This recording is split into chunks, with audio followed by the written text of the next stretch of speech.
You need to hear this if you're curious about legendary Muslim scholars. Abdullah bin Mubarak's story will inspire you. Born in the 8th century, Abdullah bin Mubarak was a scholar, warrior, and generous philanthropist. He traveled the world seeking knowledge, teaching compassion, and defending his faith. His legacy? Inspiring millions to live with purpose, integrity, and heart. Now that's a legend worth remembering. Abdullah bin Mubarak, a great scholar and an exemplary balanced personality. Introduction. His name was Abdullah and his kunyat was Abu Abdur Rahman. His genealogical chain is Abdullah, son of Mubarak, son of Wazi al-Hanzali. Abdullah's father was a slave of a merchant in the city of Haran. This merchant was from Bani Hanzala, a tribe of Bani Tamim. That is why Mubarak's name carries al-Hanzali. Background: Abdullah's father Mubarak was a very pious and righteous man. During his servitude, he was assigned to be the caretaker of his master's orchard. He would fulfill his duty with utmost honesty and diligence. One day, his master visited the orchard and desired a sweet pomegranate. Mubarak brought a pomegranate that he thought would be sweet. When the master opened the fruit and ate a few seeds, he found it to be sour. He angrily said, "You have been working here for so many years and you don't know which tree has the sweetest pomegranate." Mubarak replied, "Sir, how would I know, since my job is to take care of the trees which I do? I have never tasted the fruit of any tree to know about their sweetness." His reply impressed the master so much that he said, "You are worthy of a better position. You should serve me as an advisor. Anyone can do the gardening." The master noted that along with honesty, Mubarak had wisdom, intellect, strong faith, and other qualities. He began to consult him in all kinds of matters. During this period, the master was in search of a suitable match for his daughter. He was undecided about the proposals when he thought of consulting with Mubarak. He told him that there were several requests for marriage from very prosperous and rich families for her daughter, who possessed every desirable quality, and he wasn't sure how to decide. Mubarak responded to his master, "This is not a matter to worry. In the time of ignorance, people cared for just family name. Jewish people give priority to wealth, whereas the Christians mostly prefer beauty and looks. However, our Prophet Muhammad, has advised us to look for piety and righteousness when deciding for marriage." This advice pleased the master. He made a decision in his heart and returned home. He shared the whole conversation with his wife, who also praised Mubarak's wisdom and his affinity with religion. Then he shared the thought that was brewing inside him. "Why don't we wed our daughter to Mubarak? I find him the most righteous in the whole city." At first, the master's wife was shocked to hear that her husband was considering a slave to be their son-in-law. Then he said something which can be a guiding light for Muslim parents in all ages when looking for a match for their sons' daughters. He said, "If we know and believe that our Prophet's words are true and there is goodness in following them, then we should marry our daughter to Mubarak without any worry." This wealthy businessman accorded importance to the Prophet's advice and put his trust in Allah by valuing Mubarak's character. Allah rewarded him by blessing his daughter with a child whose righteousness became a source of light for all. On the contrary, if he had chosen a spouse for his daughter based on a worldly trait, perhaps no one would have known him and his grandson in history. And of course, the real reward is the reward of the hereafter. Birth. As a result of this blessed union, the couple was granted a son in the year 118 Hijri, 736 AD, who was named Abdullah. Since Abdullah's mother was Kawarzami and father was from Marv, he is also known as Abdullah Marozi. In those days, Marv was a town in Khorasan. Early life Mubarak's righteousness has been mentioned. His wife was no less in goodness of character. Both parents worked hard in bringing Abdullah up with good morals. Abdullah's parents kept their focus on teaching and encouraging him to acquire Islamic knowledge of highest standards. However, as he approached youth, they realized that he had less interest in studies and religion and was more keen to hang out with friends and listen to music. He began spending more and more time with friends and drifted away from his parents' expectations. Both parents were extremely pained by the plight of their son, as his indulgence only grew in hobbies that were destructive to both this world's success as well as the hereafter. They would only wonder as to where and when they went wrong in his upbringing. They would constantly pray to Allah and make pledges about what they would do in gratitude if Allah guided their son. Finally, Allah heard them, and an incident happened that changed the course of Abdullah's life completely. One night he was in the company of his friends, engrossed in music and drinking. They all knocked off into sleep one by one as they were so drunk. Abdullah had a dream in which he saw a bird on a tree in a beautiful garden. The bird was reciting the Quran in its melodious voice. When he paid attention, he realized that the bird was reciting verse 16 from Surah Al-Hadid. Has the time yet not come for the believers that their hearts should melt for the remembrance of Allah and for the truth that has descended? The dream ended right there, and he woke up under its strong influence. The dream shook him so much that he said, "My Lord, the moment has come." He kept saying this while breaking the bottles of wine. Then he destroyed the musical instruments too. He sincerely repented and promised to never return to a hedonistic and sinful lifestyle. Thus he turned over a new leaf. Abdullah on the path of knowledge. After the revolutionary change in Abdullah's life, he gave up his previous interests. He now hated the company of his friends, parties, music, and drinking. His utmost priority was to focus on acquiring knowledge. At first, he began his quest for knowledge in his hometown, Merv. Merv was known for its educational activities, so he benefited from the teachers there. Then he traveled to different cities in Syria, Hijaz, Yemen, Egypt, and Iraq, and learned from their scholars. Allah had gifted him with great intellect as well as an exceptional memory. He would comprehend the material quickly and then memorize it as is. These two traits are the best tools to have in knowledge acquisition. Abdullah progressed rapidly in different branches of knowledge. One of his fellow students mentions his excellent memory by narrating an incident. He wrote, "Once we passed through a place where a man was giving a long speech. We stopped and listened to him. After the speech was over, Abdullah said to me, 'I have memorized his speech.' Another friend of ours challenged Abdullah to recite it, and he repeated the whole speech verbatim, leaving us amazed. Acquisition of knowledge has been difficult in all times, requiring a lot of hard work. It was even more difficult in those days because it demanded travel to distant cities to seek knowledge from various scholars who were scattered around the Muslim empire. These travels required money, which Abdullah had in abundance. After the death of his maternal grandfather, Abdullah's mother inherited his entire wealth. Abdullah used this money in his quest for knowledge. Once his father gave him 50,000 dirhams for business. Abdullah took the money and left for a long journey. He spent his time and money in acquiring knowledge of hadith from various scholars and worked very hard. When he returned home, his father inquired about the kind of business he invested in and what profit he had earned. He replied, "I am grateful that I did not only earn the profit of this world, but invested in a trade that is fruitful for both worlds." His father became overjoyed on hearing this and asked, "What business is that?" Abdullah directed him to the hadith books on which he had spent all his fortune. The righteous father's face beamed with happiness as he was aware of the value of knowledge. He embraced his son and made prayers for him. Then he gave him an additional 30,000 dirhams and said, "If there is any deficiency left in your trade, then you may use this money to fulfill it. May Allah bless you in this trade and enrich you with its profit in this world and next." Mubarak's prayers were accepted. Abdullah benefited from all the great scholars of his time. The likes of Imam Abu Hanifa, Sufyan Thawri, Imam Malik, Sufyan bin Ayniyah, Hisham bin Urwa, Imam Amash, and Imam Awza'i were among his teachers. These are some of the famous names that everyone knows about. The list of his teachers is so long that one wonders how can someone be a student of so many people. The fact of the matter is that Abdullah spent his whole life acquiring knowledge. It seems that there was no notable scholar that he did not take classes from. Someone once asked him, "For how long will you keep learning?" He answered, "Till death. Perhaps I still do not know of something that may benefit me." This passion to learn took him to journey in every direction, so much so that Ahmed bin Hanbal, who is himself known for his knowledge tourism, witnesses, "There is no one who has traveled more than Abdullah for the sake of Islamic knowledge." Even though Abdullah bin Mubarak was well-versed in contemporary fields such as fiqh, literature, language, grammar, and poetry, the great love and interest that he had for hadith led him to an exceptionally high status as a hadith scholar. High status in hadith sciences. When one strives for and works hard towards a certain goal, Allah, SWT, makes the path easier for him. We can see this in case of Abdullah bin Mubarak, who worked day and night to seek knowledge. His expertise in hadith was to the degree that whenever scholars of hadith disputed about any hadith, they would turn to him to decide the matter. Fasala says, "I used to frequently visit the scholars of hadith in Kufa. Whenever a disagreement on a particular hadith arose, people said to take it to Ibn Mubarak, the hadith doctor, to settle the matter."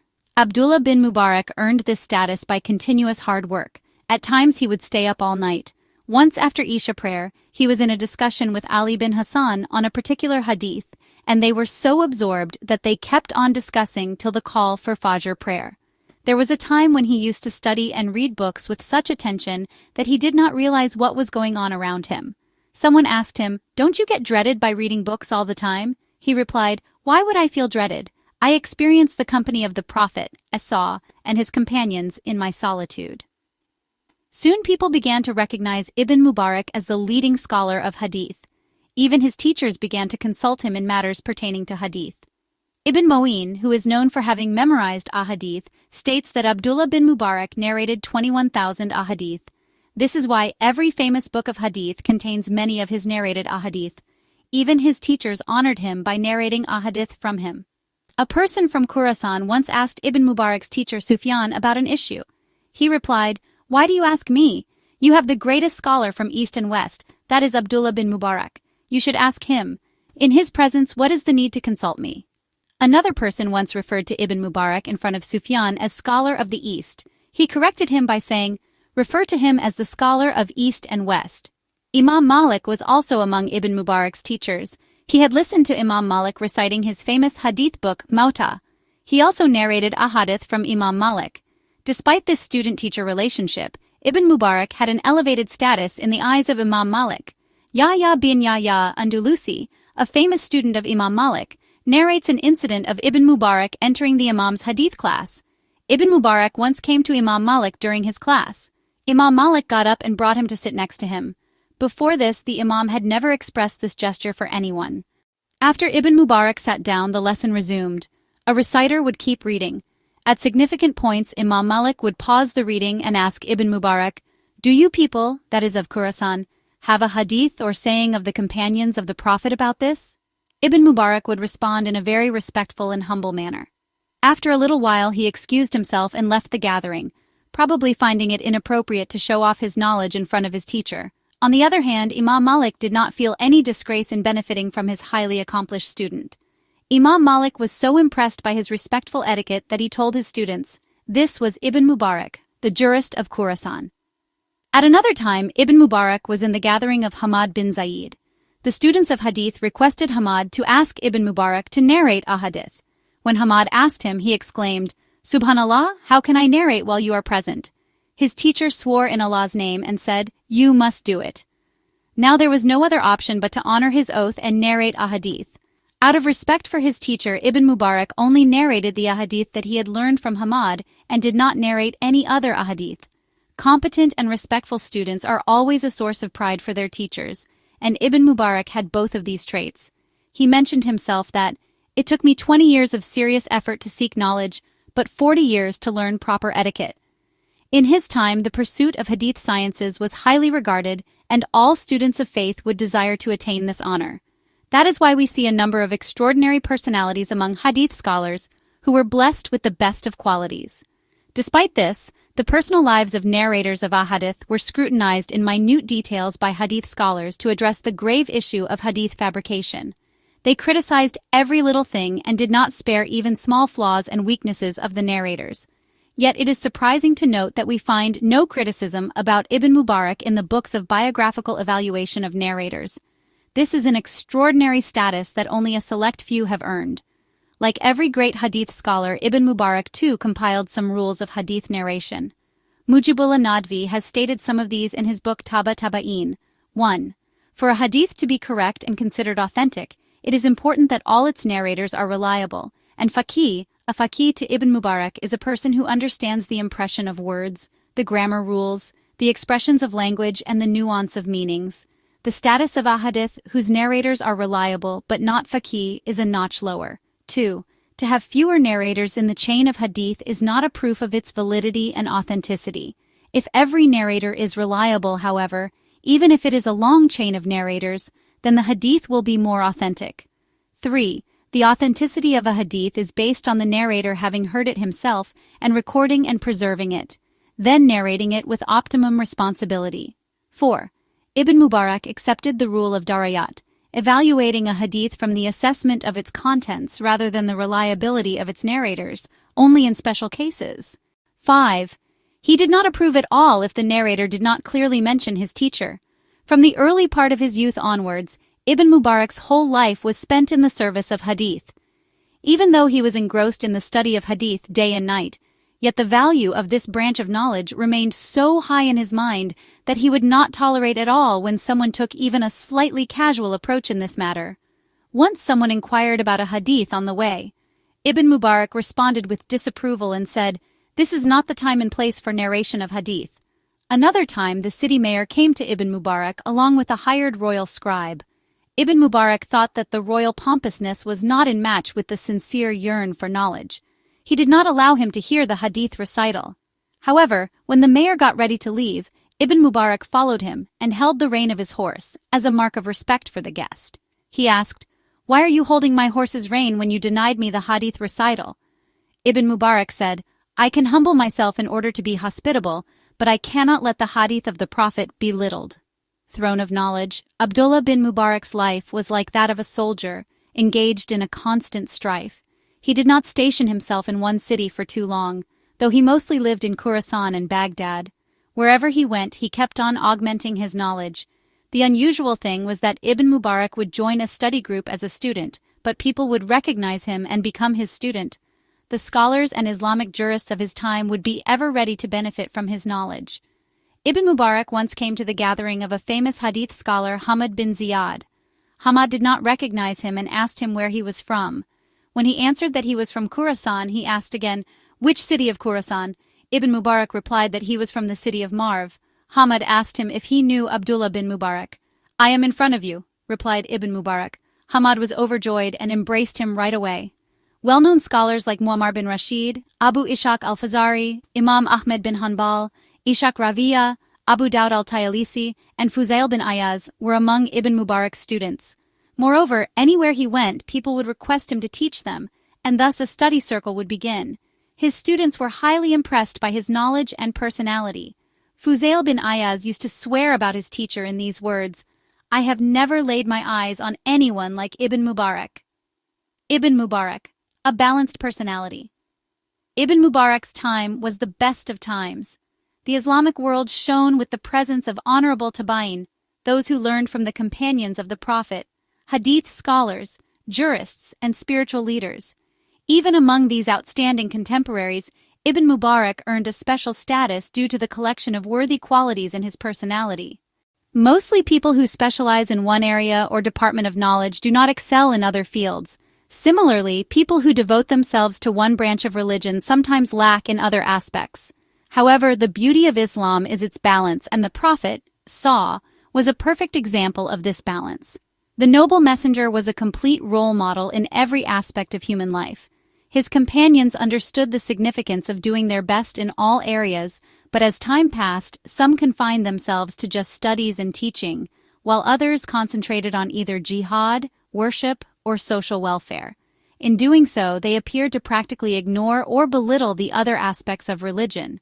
In effect, the various branches of Islamic faith got distributed among different factions, and the number of people acting upon the Quranic instruction, "Enter into Islam completely," Surah Baqarah, verse 208, decreased over time. Abdullah bin Mubarak's personality stood out among his contemporaries in that he did not leave out any aspect of religion. His performance and character were topmost in each aspect, such as scholarship, jihad, worship, piety, service of humanity, etc. Along with all this, he was a successful merchant too. He had divided his year into 3 parts. 4 months were given to knowledge and business, another 4 would be spent in jihad, and the remaining 4 in Hajj travel. Usually people think that business is a worldly endeavor. Thus, it is improper for a religious person to spend his time in business dealings. Once a student of his, Fuzail bin Ayaz, inquired as he saw him busy in his trade, "You tell us not to care for this world while you take precious goods from Khorasan to Hijaz." Ibn Mubarak replied, "I do business only to avoid dependence on anyone, to protect my honor and self-esteem, to fulfill my obligations towards all those who have due rights on me, and to be able to worship Allah with full focus and contentment." Ibn Mubarak began his journey in Islam with the pursuit of knowledge, followed by increased inclination towards jihad. The first time he experienced jihad and risked his life in combat for the sake of Allah, he spontaneously uttered, "Inna lillah," surely we belong to Allah and to Him we shall return. Someone asked about this statement, which is usually said when one experiences a tragedy. He replied, I spent all my life in gaining knowledge, but I found the door to Jannah here, in jihad. After returning from his trip, he authored his book Al-Jihad. In that period, there were frequent battles being fought between the Romans and the Muslims. Ibn Mubarak participated in these battles and demonstrated his bravery. Once the two armies confronted each other. A Roman arrogantly came forward and called upon the Muslim army for someone to face him. A man whose face was covered in veil came out from the Muslim camp and killed him, followed by killing 5 more, one after the other. The Muslim soldiers excitedly removed the veil from the brave Muslim fighter's face and saw that he was Ibn Mubarak. In most battles, his gallantry was noteworthy. Abdurrahman bin Mahdi says that his eyes had not seen anyone as courageous and valiant as Abdullah bin Mubarak. He did not fear death. Despite this courage, the thought of accountability in the hereafter would bring tears to his eyes. Accountability of the Day of Judgment always surrounded him. Once he was offered the Zamzam water when he was sitting near the Kaaba. He faced the Kaaba and said, "The Prophet's hadith tells us that whatever intention we have while drinking Zamzam, it is fulfilled, and I intend it to quench my thirst on the Judgment Day." A famous scholar of Medina, Qasim bin Ahmed, narrates, "Once I wondered why Abdullah bin Mubarak's rank and honor is so high when we are also equally diligent in prayer, fasting as well as other scholarly academic work. Soon I found my answer when he and I became colleagues in our journey to Syria. We camped at a place when the night fell. When we sat down for dinner, all of a sudden, the lamps went out. One of our colleagues stood up to light the lamps again. I glanced at Ibn Mubarak and saw that his face was wet with tears. We all were uncomfortable in the pitch darkness of the moment, but for Ibn Mubarak it was a reminder of the next world, the darkness of the grave and the loneliness one has to endure there. That day I realized that it was due to this fear of accountability that had raised his ranks among people."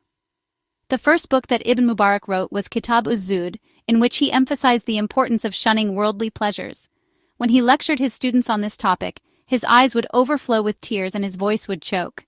In this book he compiled the ahadith on this topic as well as quotes of the companions and the interpretation of various verses as narrated by tabi'in, spending in Allah's way. Abdullah bin Mubarak inherited abundant wealth from his father. When he started his own business, Allah blessed his efforts and his trade flourished really well. He used to spend his wealth generously for the sake of Allah's pleasure. The incidents in this regard are many and teach the rich and wealthy a great lesson. The truth of the matter is that the love of wealth and this world cannot be combined with awareness and fear of Allah in one heart. Ibn Mubarak always tried his best to have someone share food with him. He preferred to eat with a guest. He would say that a meal that is shared with others will be easier to be accountable for. At times he himself would be fasting, but would have guests over for lunch. His house in Marv was a focal point for people in need. Those who needed a loan or wanted to get rid of the burden of interest would be at his door. Many students had their allowances fixed for them. Widows and orphans would also surround Ibn Mubarak for their needs. In addition, he would make extra effort to find indebted people in order to pay off their loans. Every year, hundreds of thousands of dirhams were spent in helping the poor and the needy. Ibn Mubarak used to stay at an inn in the city of Raqqa on his way to Syria. There was an attendant at this inn who used to serve him and also desired to learn hadith. Once Ibn Mubarak made his stop at the inn and did not see the attendant. Upon inquiry, he was told that the attendant was indebted to a man who had him arrested when he could not pay off the loan. Ibn Mubarak went straight to the lender and found out all the details. He paid the attendant's loan and asked the lender to swear that he would not disclose to him as to who paid his loan. Then he soon left the inn and departed the city. When the young man was released and came back to the inn, he found out that Ibn Mubarak had come for a stay and had asked about him. The attendant was sorry for missing the chance to meet him. He traveled onto the route for Syria following the caravan and caught up with him. When he met with Ibn Mubarak, he told him how someone had secretly paid his loan and thus he was released. Ibn Mubarak just responded by saying, "Thank God you were saved from the trouble," and did not tell him anything more. When Ibn Mubarak passed away, the lender revealed the secret. Ibn Mubarak worked diligently in releasing people from the burden of loans and in helping them stand on their own feet. A man had a loan of 700 dirhams. He mentioned it to Ibn Mubarak, who sent a note with the man to his treasurer, stating to pay him 7,000 dirhams. The man in debt verbally told the treasurer that he needed 700 dirhams. Thinking that Ibn Mubarak had made a mistake, the treasurer sent him back with a note asking for clarification about the amount. Ibn Mubarak responded by instructing that he should give 14,000 dirhams. The treasurer shockingly wrote back that with this kind of spending he will lose all his wealth in a matter of days. Ibn Mubarak wrote back quoting a hadith that, if a Muslim gives a pleasant surprise to his Muslim brother on something that he was not expecting, then Allah will forgive him. Then he wrote, "Now don't you think that giving 14,000 is a good deal?" During Hajj, Ibn Mubarak's generosity was a treat to watch. He served the pilgrims with great fervor and arranged for their food by sending the goodies on camels. His companions that traveled with him for Hajj would give their money bags to him as the group leader. He would write their names and the amount on each bag and keep them safe. Then he would take care of all payments of food, lodging, and every other expense and comfort, to the extent that they would also buy gifts for their families. After returning home from Hajj, he would invite all his Hajj companions to dinner and return the money bags to their owners with the whole amount still intact. At one of these dinners, someone asked him why he did not tell them before that the Hajj expenses were a treat from him. He said, "If I did, people would hesitate in spending my money. This way they spend with ease and happiness, and I get the reward of looking after the pilgrims." He would also remember his friends and relatives who stayed behind, and he would bring back gifts for them from Makkah and Medina. Oftentimes it is observed that even those people who want to live according to their faith are unable to set their priorities right. If they have made a tradition to offer Hajj every year, they will go for Hajj no matter what the circumstances are. They prefer their voluntary Hajj, even though the people around them may be struck with a sudden tragedy or deprived of basic needs. Ibn Mubarak was different. He used to go for Hajj annually, but if he saw someone in need and he did not have enough to both provide for the needy and go to Hajj, he would give priority to his fellow human beings. Once when he was on his journey to Hajj, he came across a poor girl who was searching for something in garbage. He walked up to her and saw that she had a dead chicken in her hand. He asked her what she would do with it. She said, "Some tyrants have killed our father and kicked us out of our house. My brother and I are on our own, without food and clothes. We haven't eaten for 2 days. I left my brother at home who is too worn out because of hunger. I am going to take this dead chicken home, even though it is haram, prohibited, but not for us," and she began to cry. Ibn Mubarak was deeply moved by her story and cried with her. Then he gave the girl whatever he had with him and returned home with only 20 gold coins, enough for the return journey to Marv. He then told his treasurer, "Now let's go back home. I hope that Allah will accept our Hajj based on our intent." Preaching of Islam, Abdullah bin Mubarak knew the true merit of knowledge. He was ever ready to spend on spreading the message of Islam. He cared about his students' needs and would keep an active search for students who needed scholarships. People who did not value this trait asked him why he spent so much on student scholarships. He would reply that he supported those whose yearn for knowledge and honesty he knew personally. He would argue that those students had personal and family commitments and financial needs, and if they were to go after earning their living, then who will acquire knowledge and spread it? Helping these students was therefore equivalent to helping the cause of Islam. He believed that after the end of prophethood, there was nothing more worthy than to spread Islamic knowledge. Among the various fields of knowledge, he especially had keen interest in the spread of hadith sciences. Once some people questioned him as to why he is spending on students from out of town. His answer was, "I find them more passionate in learning hadith. If I don't support them, then how will they quench the sincere desire for knowledge they have? Today, if their financial needs are taken care of, tomorrow they will spread the knowledge of ahadith of our Prophet, in the Ummah. I do not know of anything more noble than this work." Ibn Mubarak was always concerned about the growth and success of all his students. Once in his class, there was a very quiet student who never asked a question. Other students were actively engaged in interacting with the teachers and among each other. Ibn Mubarak wrote a tiny note with poetic verses on it and gave it to him. The verses meant the following: "Today you hesitate in asking, tomorrow you will be empty-handed. Poke the teacher with questions, you will find him kind and attentive towards you. Remember, if you do not cry out for help, like widows, you will be leaving this class empty-handed." Ibn Mubarak advised his students to pay attention to 5 things. 6. Have the right intention. 7.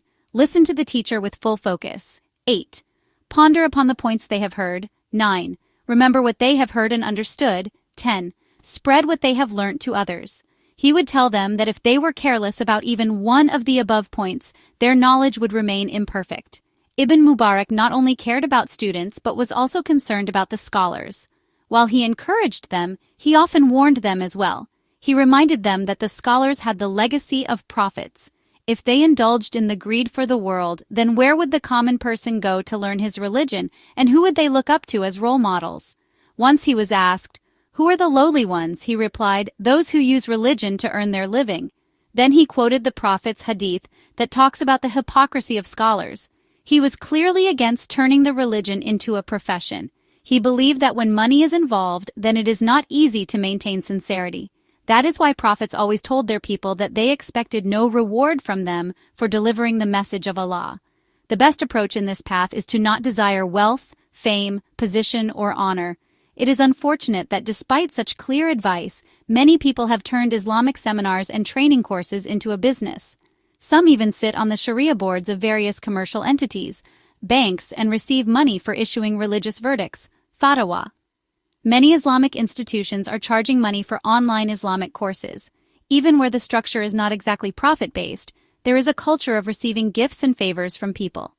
Abdullah bin Mubarak is an exemplary role model for us in this regard, who spread knowledge and preached religion selflessly and even contributed financially instead of receiving money for his services. Seclusion. A priority. Abdullah bin Mubarak's personality was such that people would flock towards him with adoration wherever he went. When his popularity kept growing, he left his residence in Marv and started living in an unknown place in Kufa. When he was asked about this, he said, "People like it when surrounded by fans, but I dislike it, whereas it is disliked to be anonymous, and yet I prefer it." Throughout his life, many times he reflected this preference. Once he was at a drinking water station in a huge crowd. Due to pushing and shoving in the crowd, he fell down. When he got up, he said to his colleague, "One should live like this, that people don't recognize him nor give him too much attention, special honor, or recognition." Ibn Mubarak preferred seclusion due to 3 reasons. First, it gives a person time to reflect and ponder. Second, one stays away from useless talk and backbiting. Third, one is less likely to become arrogant as there is no excessive attention of people. Some people requested Ibn Mubarak that it would be really good if he did not go home right away after prayers, and instead talk to them. He said, "I leave to be with the companions of the Prophet, Asa, and those following them, Tabain." People asked in surprise, "Where are the companions and those following them?" He clarified, "I spend my time in study, which is indirectly being in the company of the Prophet's companions and their followers, Tabain. I ponder over their deeds and their legacy. What would I gain in your company, as people mostly indulge in backbiting?" Now that many years have passed since the early period of Islam, resisting the company of people draws one closer to Allah. The careful one should run away from people like you run away from a lion. If one guards one's religion and does his best, it can be expected that Allah, SWT, will not let his efforts go to waste. Despite this critique of people's behavior, Ibn Mubarak's popularity was such that his fans were present in every city and town. Once he traveled to the city of Raqqa. At the same time, the Caliph Harun Rashid was also present there. When people heard the news of Ibn Mubarak's visit, the whole city rushed to welcome him. Everyone was going in the same direction. The Caliph's slave girl saw the scene from the balcony of the palace. She asked around as to whose arrival had created all this excitement. People told her that the scholar of Khorasan Abdullah bin Mubarak was visiting. On hearing this, she spontaneously commented that the real kingdom was Ibn Mubarak's, while the Caliph could not gather people without the aid of his guards and servants. During that time, the Muslim empire spanned 3 continents, and a huge army was appointed to guard and serve the Caliph. In this regard, Ibn Mubarak's own comment reflects the truth. He told his students, "A righteous person is more honorable than a king. A king gathers people around him, while the righteous person flees from people, but the people are always after him." Abdullah bin Mubarak did not approve of getting close to the ruling class. Harun Rashid tried to meet him several times, but he kept postponing. Ibrahim Musuli was Harun's courtier and loved Ibn Mubarak. He narrates, "Once Harun insisted on arranging a meeting with Ibn Mubarak, but I kept putting it off, because I knew that if Ibn Mubarak saw something against Sharia at the royal court, he would openly criticize the Caliph, and I feared an unpleasant outcome." All of Ibn Mubarak's companions knew that he would rather stay away from the royalty. They also knew that in his view, it was detrimental for scholars to get too cozy with the royalty. Ibn Mubarak was saddened when his friend Ibn Ulayya befriended some elite ministers and frequently attended their high-class gatherings. Once when Ibn Ulia came to visit Ibn Mubarak, he noticed that he seemed a bit upset. On returning home, he wrote a letter to Ibn Mubarak and asked about his reserved behavior. In reply, Ibn Mubarak wrote a few poetry verses conveying the message that his growing interaction with the royalty may be out of necessity, but it is bound to affect his religion. Ibn Ulia understood the message and kept away from these gatherings. Noble character and high morals. Abdullah bin Mubarak possessed excellence in morals and character, as endorsed by his contemporaries. He was highly God-conscious in his dealings with fellow humans. In Syria, he once borrowed a pen from someone and later forgot to return it. When he came back to his hometown Marv, he realized that the pen was still with him. He traveled all the way back to Syria to return the pen and was not content until he had done so. He used to say, "Returning 1 dirham that is doubtful is better than spending 100,000 dirhams in the path of Allah." His life was full of incidents like this. Actions that would not bother the common person at all were serious sins in his eyes. Once he was in combat with a Zoroastrian. During fighting, when it was time for the Zoroastrian to pray, Ibn Mubarak paused the fight upon his enemy's request. However, when he was bowing down to the sun as his god, the thought of killing him crossed Ibn Mubarak's mind. Then he remembered this verse from the Quran and stopped himself. "Fulfill your promises and commitments, indeed you will be asked about them." Surah Bani Israel, verse 34. When the enemy was done with his prayer and saw Ibn Mubarak's face reflecting the intensity of emotions, he inquired what he was thinking. Ibn Mubarak plainly told him his thought of killing him and why he had stopped. The Zoroastrian was so impressed by his answer that he later accepted Islam, saying, "The best, most fair Lord is the Lord who will punish his friends for doing wrong, even to the enemy." On the one hand, Ibn Mubarak practiced wisdom in terms of reforming the wrongs in people, and on the other hand, he did not tolerate any violation of religion. He disapproved any act that was against the Sunnah. He would not compromise by staying quiet, nor did he scold people to correct them. Instead, he would make an effort to convey his message in the best possible manner. Once someone sneezed and did not say, "Alhamdulillah." First, Ibn Mubarak waited for a bit, then asked him, "What should we say when we sneeze?" He quickly said, "Alhamdulillah." Ibn Mubarak responded by saying, "Yarhamukallah." Some people have the habit of asking question after question to the point of annoyance when they get hold of a scholar.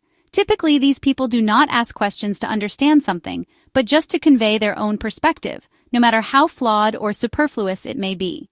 It is nearly impossible to convince these people, no matter how logical the answer may be. They become upset, not just with the scholar, but often with religion itself, if they are reprimanded. If they are ignored, or if the scholar remains silent, then they think he does not have a convincing answer to their question.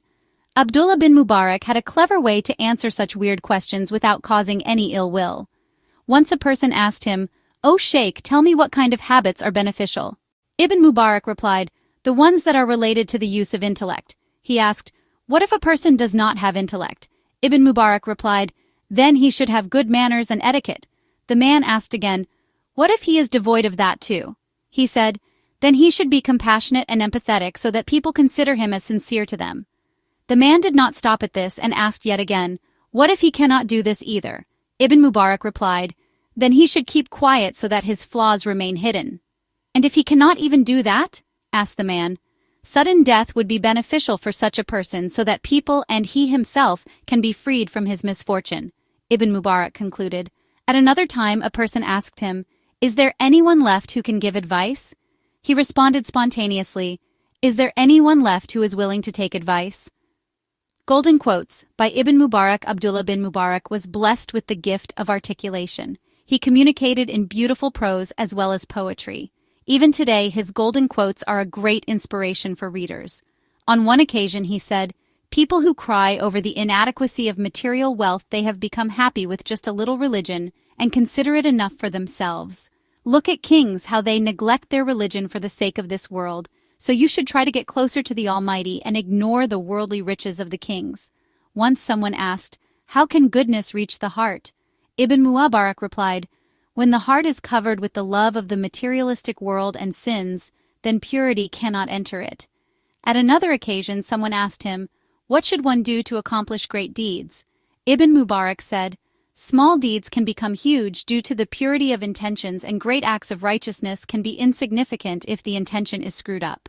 Once Ibn Mubarak asked Musayyab bin Wazi, "Do you know what brings general discord and widespread chaos?"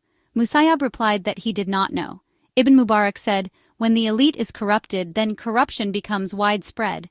Then he said, "There are 5 classes of the Ummah, and when they deteriorate, then the whole environment gets polluted." 11. Scholars of Islam, who are the inheritors of the prophets. If they become materialistic, then who will be the role model for the public? 12. Businessmen and traders, who are the emblem of trust and honesty. If they fall into cheating and deception, then who can be trusted? 13. Fighters in the way of Allah, mujahideen. They leave their homes for the sake of Allah, but if they start stealing the spoils of war, then how can the enemy be defeated? 14. Righteous and devout believers, they are the true 15, kings on earth. If their dealings are corrupted, then who else can people look up to? The rulers, who are the protectors of the citizens. If the shepherd turns into a wolf, then who will safeguard the herd? Death. Abdullah bin Mubarak was 63 years old when he left for jihad as usual towards Syria. He had only reached Hayat, a small town near Mosul, when he fell ill. He paused the journey and waited for his condition to get better, but it only got worse. He desired for a wheat drink, but when it was brought to him, he found out that it was taken from a courtier of Harun Rashid. He refused to have the drink. When his condition got even worse, he realized that his time had come. He asked his slave Nazar to pick him up and lay him on the bare ground. Nazar obeyed his master, but became tearful upon seeing Ibn Mubarak lay on the dirt ground. When asked why he was crying, he said, "After all the wealth you have had, it is disturbing to see you so helpless lying on the ground away from home." Ibn Mubarak comforted him by saying, "Don't be sad, Nazar. I have prayed to Allah all my life that He blesses me with wealth while I am alive, so that I do not have to depend on others and can spend in His way. And may I die like a destitute, so that I can meet Allah in helplessness and He showers His mercy on me. I am grateful that Allah accepted my prayers." A little while before his death, his voice started to choke in his throat. He became anxious that he may not be able to recite the Shahada. He told one of his students to keep reciting it loudly in front of him, so he would listen and be able to repeat. During this recital of the Shahada, his soul departed his body. It was Ramadan 181 Hijri and 798 AD. When the news of his death reached the locals, people began gathering from far and wide, even though he was in a foreign land. Upon seeing such a huge funeral, the governor of Hira thought that he should report the death to the caliph. He wrote to Harun Rashid, "There was a foreigner who passed away here, and a sea of people gathered for his funeral prayer. When I investigated, I was told that it was the funeral of Abdullah bin Mubarak Khurasani." When Harun Rashid read the letter, he said, "We are indeed from Allah, and to Him we shall return." He then ordered his minister, Fuzail bin Rabi, to announce to the public that people should come to him to pay their condolences on the death of Ibn Mubarak. When Fuzail did not give importance to the order, Harun Rashid recited a few tragic verses of poetry to show that the incident had really touched him. The person who narrated this incident stated that when he saw the reaction of the caliph on Ibn Mubarak's death, he realized the meaning of the Quranic verse, "Those who believed and did righteous deeds, Allah will instill their love in people's hearts." Surah Maryam, verse 96. When his student and famous spiritual leader Fuzail bin Ayaz heard the news of his death, he said, "May Allah have mercy on Abdullah bin Mubarak. He did not leave behind anyone like him." Attributes and virtues. As mentioned, Abdullah bin Mubarak paid attention to every aspect of the Islamic way of life. He always made sure that he conveyed and propagated the true spirit and the full picture of religion. Once, someone mentioned about a man who was engrossed in his worship and would spend long hours praying. Ibn Mubarak praised him and then said, "But if you all started following him, who will follow the Prophet of Allah? Who will visit the sick and pray in people's funerals?" He mentioned other areas, explaining the rights of people over fellow human beings. He was always concerned about the due rights of others upon him. Due to this quality, he earned a special recognition not only among the masses, but also among leading scholars and pious people of his time. One incident that is quoted in the books is as follows. Once there was a gathering of the top-ranked scholars and religious people. A discussion started on who is the greatest of all spiritual leaders and scholars that can be followed in every aspect. Soon everyone came to the conclusion that no one was a match for Abdullah bin Mubarak. He excelled in Islamic jurisprudence, literature, grammar, language, speech, and poetry. Additionally, he was also ahead of his contemporaries in worship, jihad, hajj, avoidance of gossip, treatment of friends and family, fairness in dealings, etc. Imam Zahabi narrates this by stating, "What quality does Abdullah bin Mubarak not possess? Compassion, worship, sincerity, jihad, awesome knowledge, perseverance in religion, politeness and courage. I swear to Allah that I love him and I hope this love will bring goodness for me." Sufyan Sari was deeply impressed by Ibn Mubarak and said, "I tried hard to live my days and nights like Ibn Mubarak just for 1 year, but could not manage it. Sometimes he would wish that his entire life be like 3 days of Ibn Mubarak." Sufyan bin Ayniya said about Abdullah bin Mubarak, "I studied the lives of the companions in comparison to Ibn Mubarak, and except for the company of the Prophet, I did not find him to be lacking in anything as compared to the companions. People came from far and wide to seek his prayer, since his prayer was known to be accepted by Allah. Once a blind man came to Ibn Mubarak and he prayed for his eyesight to return. Indeed, after some time he began to see." Abu Wahab narrated this incident and stated that he himself was a witness. Harun Rashid recognized Abdullah bin Mubarak's scholarship and piety despite the fact the Ibn Mubarak would try to avoid him.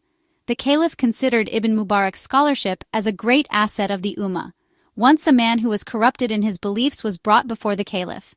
Harun announced the death penalty for him. The man said, "What will you do about the 1,000 false ahadith that I have spread?" Harun calmly said, "O enemy of Allah, what are you thinking? We have hadith scholars like Abu Ishaq Fazari and Abdullah bin Mubarak who know how to sift through ahadith, and they will throw out every false letter that you have fabricated."